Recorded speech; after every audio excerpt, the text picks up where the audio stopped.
वहां पुजारी घंटी बजा रहा है, बगल में बैठा एक पुजारी शिवलिंग पे जल चढ़ा रहा है, दूसरे बगल में बैठा दूसरा पंडित मरे हुए का श्राद्ध करके स्वर्ग भेज रहा है। और निरंतर ये सभी कर्मकांड हम लगातार वर्षों से देखते आ रहे थे, वर्षों से देखते आ रहे। हम जाते देख कर चले आते। मुझे बताओ, जब हमारा स्वाभिमान जम गया था, जब हमें ये पहचान हो गई कि गलत क्या और सही क्या है, तो जुबान क्यों नहीं खुली, आवाज क्यों नहीं उठाई?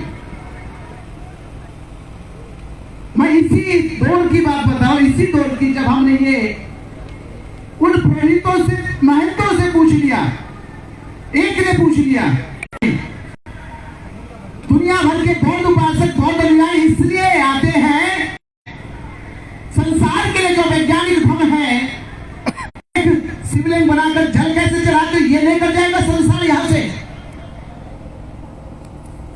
हमने ये पूछ लिया, और दूसरा ये पूछ लिया, आप एक हिंदू पुरोहित हो, शंकराचार्य कह रहा है कि मेरा जो अभियान है वो बुद्ध के दर्शन को भारत भूमि में से खत्म करना है।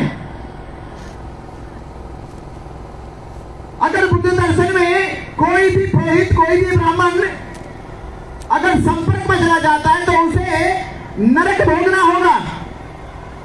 अरे कम से कम अपने आदि शंकराचार्य की बात का पालन करो।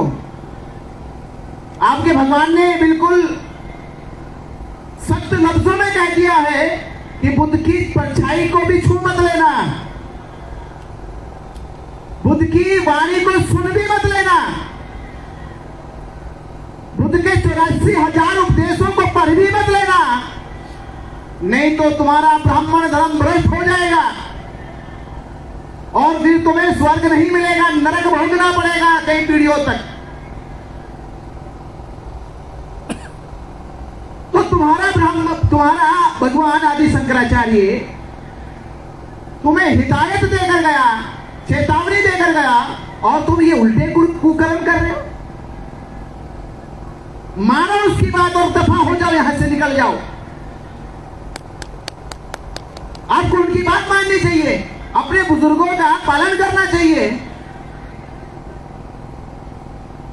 वो सहमा, घबराया, कुछ बोल नहीं पाया। जैसे आपने देखा वीडियो में, तो एक बोल नहीं पाया कुछ। अरे पास में ही विष्णु पद मंदिर बना हुआ है, वहां पे ये परंपरा है कि आपके मरे लोगों को कैसे स्वर्ग भेजा जाता है, या काशी में ये परंपरा है। ये जबरदस्ती का अतिक्रमण करने का अधिकार तुम्हें किसने दिया? ये इतनी सी बात पूरे देश में फैली, देश के बौद्धों को पता चला, दुनिया के बौद्धों को पता चला, तो जानते हो क्या हुआ? एक हफ्ते के भीतर गया के डीएम ने एक फरमान जारी कर दिया कि महाबोधि महाविहार में कोई मोबाइल कैमरा लेकर नहीं जाएगा। परमिशन कैंसिल करा दी, जबकि उनको पैसा मिलता था उसका। उनको इतना खतरा हो गया कि सच्चाई बाहर चली गई है।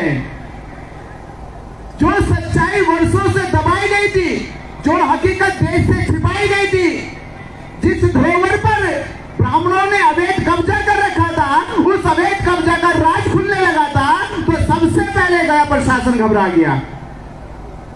इसमें मिली भगत गया प्रशासन और बिहार सरकार की है। तो मैं ये सोचने लगा एक दिन बैठा, अरे मैं तो अभी उतना बड़ा भी नहीं था, मेरे पूछने से डीएम घबरा गया, मेरे पूछने से ब्राह्मणों ने मीटिंग शुरू कर दी। मैं कह गया, आदरणीय भिक्खु संघ, अरे 76 साल से रोज पूछते जाएंगे उससे यही, और रोज नहीं पूछे, अब रोज पूछो जाकर ब्राह्मण से, ए भाई तू यहाँ क्या कर रहा है?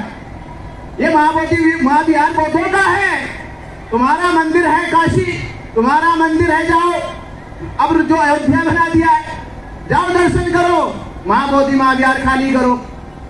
तो एक बार सुनने से जब उनको उतनी तकलीफ हो गई, अगर रोज 100 बार सुनते ये बात, आप सोचो ना, एक बार सुनने से इतनी तकलीफ हो गई, रोज 100 भिक्षुओं से ये बात सुनते, 100 बौद्ध उपासकों से ये बात सुनते। मैं कह रहा हूं ये मामला कोर्ट छोड़िए, ये सरकार छोड़िए, ब्राह्मण खुद छोड़ के भाग जाता।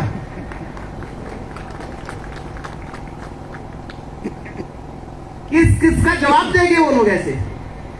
कब तक जवाब देते? इसीलिए मैं कह रहा हूं। और रही बात, मैंने एक पंडित से कहा, जैसे हमारे विलास जी कह रहे थे कि वो पंडित ब्राह्मण जो है वहां पर पांडव बता रहा है। मैंने कहा तो वो गीता पढ़े, महाभारत पढ़े, वो गीता पढ़ के भी भूल गए, महाभारत पढ़ के भूल गए, क्योंकि महाभारत और गीता में महाभारत के पांडव और कौरवों का जो जिक्र है, जो जन्मभूमि है, ये युद्ध भूमि है, वो या तो कुरुक्षेत्र हरियाणा है या हमारा मेरठ हस्तिनापुर है। पांडवों का, कौरवों का तो बौद्ध गए से कहीं तक भी लेना देना नहीं है, वो जमीन आसमान का फर्क है वहां पे। तो कुछ तो चीजें ऐसी होनी चाहिए जो तुम्हारे तर्कों के आधार पे, साहित्यों के आधार पे, साक्ष्यों के आधार पे सिद्ध हो जाए।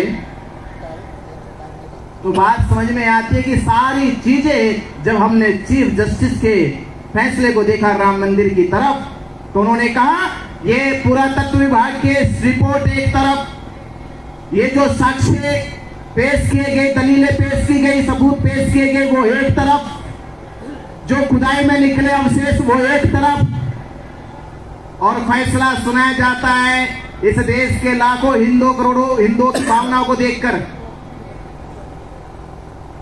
उनकी भावनाओं को देखकर फैसला सुनाया गया। इसका मतलब यह है कि यहां न्याय संविधान से नहीं हो रहा है, यहां जांचें संविधान के अनुसार नहीं हो रही है, ये मिली भगत से कार्य चल रहा पूरा। ये मिली भगत हुई है सरकार की और उन पंडित पुरोहितों की। और मैं एक चीज और कह दूं, करोड़ों हिंदुओं की भावना का नाम लेकर राम मंदिर पे कब्जा किसने करा? करोड़ों हिंदुओं को बेवकूफ बना दिया कि करोड़ों हिंदुओं की जनभावना का मामला, ये करोड़ों हिंदुओं की आस्था का मामला है, और कब्जा किसने करा उसमें? हिंदुओं को अब तक पता नहीं चला कि हिंदुओं के नाम पर राम मंदिर पे कब्जा ब्राह्मणों ने कर लिया।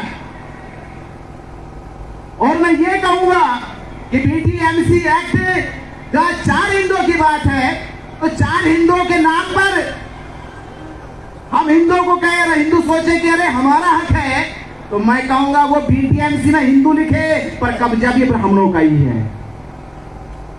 हिंदू को तो मतलब ही नहीं है, हिंदू को तो ये नहीं पता वो हिंदू कब बन जाता है, कब वो ओबीसी बन जाता है, कब वो दलित बन जाता है, कब वो सनातन हो जाता है, कब वो वैदिक हो जाता है, कब वो आर्य समाजी हो जाता है।